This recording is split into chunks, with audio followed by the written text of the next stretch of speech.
Good morning সবাইকে সুপ্রভাত জানিয়ে শুরু করছি আমি আমার আজকের দিনের ব্লগ। অনেক দিন হয়ে গেছে তোমাদের সাথে আমি তেমন কোনো ব্লগ শেয়ার করি না, কিন্তু মাধবের প্রাণ প্রতিষ্ঠা উপলক্ষে আজকে এই ভিডিওটি না দিলেই নয়। তাই আমি চলে এসেছি তোমাদের কাছে রত্নাস ড্রিম ব্লগ নিয়ে। কেমন আছো তোমরা? আমি তো খুবই ভালো আছি। তো মাধব এসেছে বাড়িতে কয়েকদিন হলো, তার তো এখনো প্রাণ প্রতিষ্ঠা হয়নি। তাই জন্মাষ্টমীতেই প্রাণ প্রতিষ্ঠা করা হলো মাধবের। আর এই প্রাণ প্রতিষ্ঠার সমস্ত প্রসেসিংটাই আমার মা গুছিয়েছে। তারপরে তো সকাল সকাল স্নান করে আমার বড় যা উনি বসেছে ভোগের সমস্ত আয়োজন করতে। আমার মা ঠাকুর ঘরে মাধবকে গোছাচ্ছে আর আমি রান্না করছি।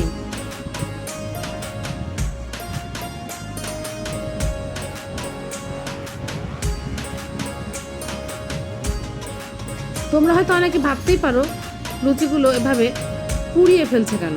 আসলে লুচি পোড়াচ্ছে না, এটা আমাদের ঘরের আটার লুচি, তো এজন্য এমন লাল লাল হচ্ছে, দেশি আটার লুচি।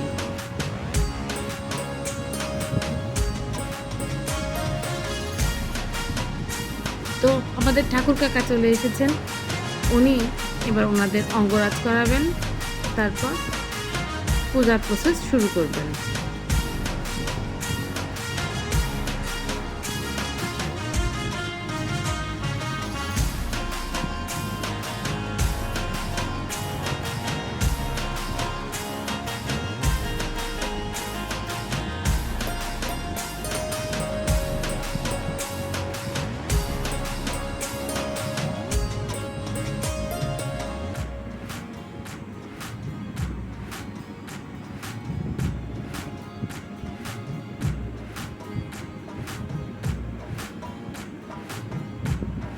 আমার মাধব আজকে স্নান করে তারপর নতুন জামা পরবে, সেই জন্য তো মাধব অনেক খুশি।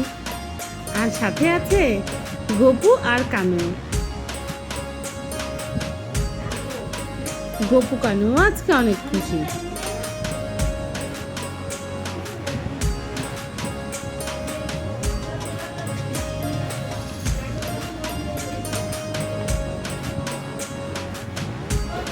ভিতরে দিয়ে দেবো এটা।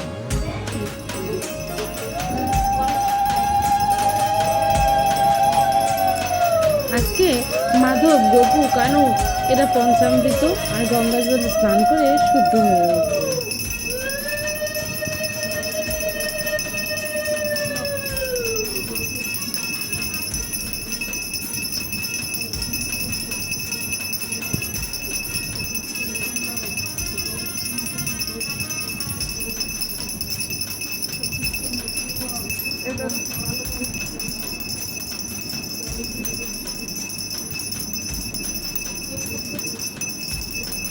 মাধব আসার পর বেশ কয়েকদিন ধরে ভাবছিলাম কবে ওনাদের প্রাণ প্রতিষ্ঠা করা হয়।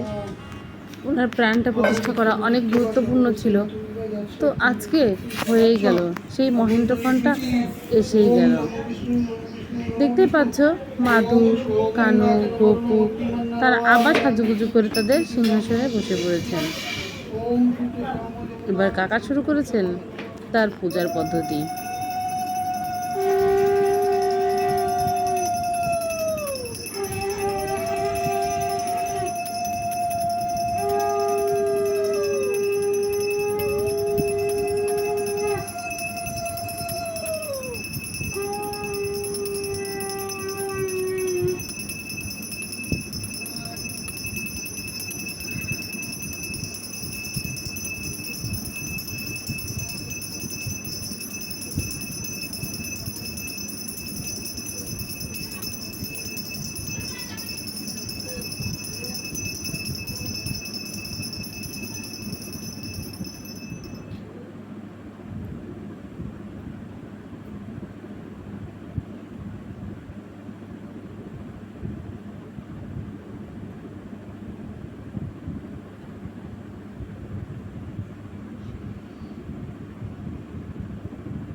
আসলে দীর্ঘদিন অনেক ঝামেলার মধ্যে সময় কাটাচ্ছি, এজন্য আমি নিয়মিত তোমাদের কাছে ভিডিও নিয়ে আসতে পারি না। তো যাই হোক, এখন থেকে চেষ্টা করব নিয়মিত ভিডিওগুলো দেওয়ার জন্য।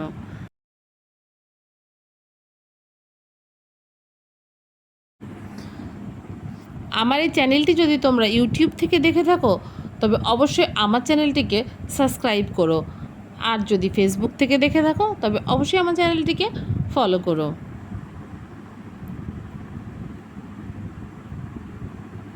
তোমাদের সাথে নতুন ভিডিও নিয়ে নতুন দিনে দেখা হবে আবারও।